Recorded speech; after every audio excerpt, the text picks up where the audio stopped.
আজকে পরোটা বানাচ্ছো বাবার জন্য? বাবার টিফিন, আমাদের তো টিফিন হয়েছে। দেখি সর বাবা, সর সর সর সর সর। স্যার চলে গেল? চলে গেছে। আচ্ছা, এগুলো কি করিস? এগুলো কি করিস?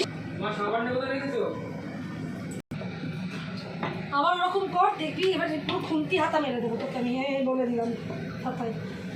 সব জিনিস একটা লিমিট আছে, আমার কেউ লিমিট ক্রস করে যাচ্ছে।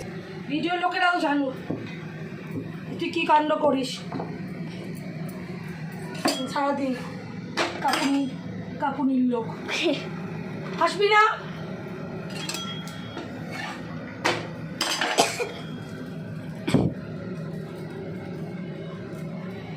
বাবাকে চারটে পর বাবা টিফিন বক্সটা নিয়ে আসি। আনো আনো।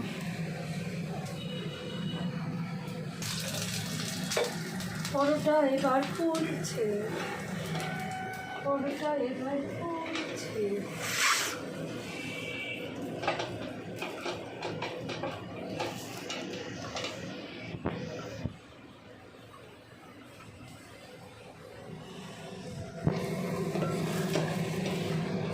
ফুলকো ফুলকো পরোটা। করছি না, গরমের মধ্যে তো বেশি ফুলকো মচমচে করছি না, নরম নরম মতন করে দিচ্ছি। এটা নরম নরম, কারণ বেশি ফুলকো ফুলকো করলে আরও তেল লাগবে শরীরে। আগুনটাতে আর ভালো লাগছে না।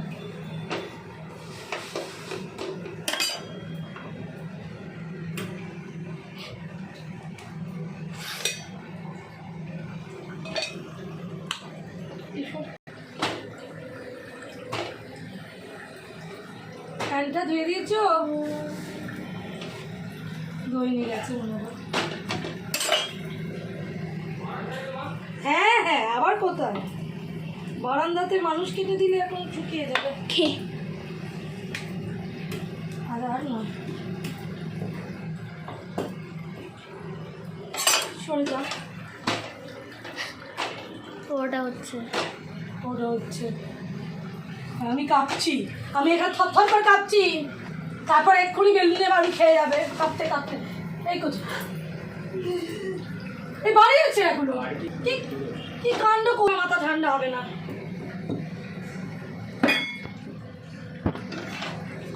মাথা গরম মানে গরম।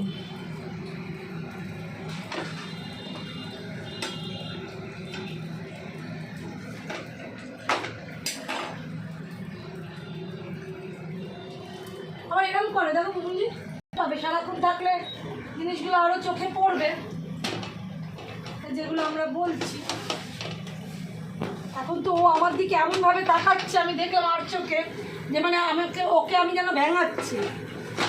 মাকে মা হাজারটা বললো, মায়ের যায় আসে না, কেন কি মা বলে তো ছেড়ে দেবে এখানে, রাস্তার লোক তারপর মজা দেখবে তো। কালকে তোর বয়সী 5-এর বন্ধু গিয়ে বলছে মা আমার বন্ধু, আমি মেয়েটা দিয়ে তাকিয়ে দেখলাম ওর বন্ধু পরীক্ষা দিচ্ছে, রবি গাড়ি শাড়ি করে বসে আছে, এই চেয়ারাই সবার কাছে।